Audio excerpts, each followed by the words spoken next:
Goota wallaggaa kan musliimaanaaf dhaggeeffadhu ansiifin himaa. Hunda himuudhaaf tilmaaman qabu garuu muraasa dubbachuun dhabu. Yeroo darbeellee gariin siif himee kan kaanis dhiisuun barnatti cimee. Muraasa isaanii siifan odeessa ilmeen aduwwii garaa bobeessa.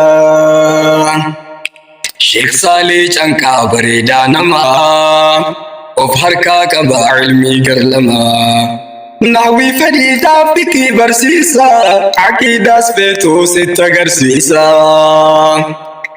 Sheek Rashiid Oofaan baadiyyaa billee ilmii isaa mi'eeffate anillee.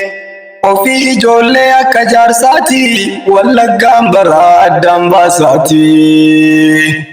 Leencicha jaarsoo Sheek Nuuraddiini. Kan isaan jaallattu samiif dachiini. Qalbii si butaa yeroo dubbatu sabiyyii jedhee naman tuffatu.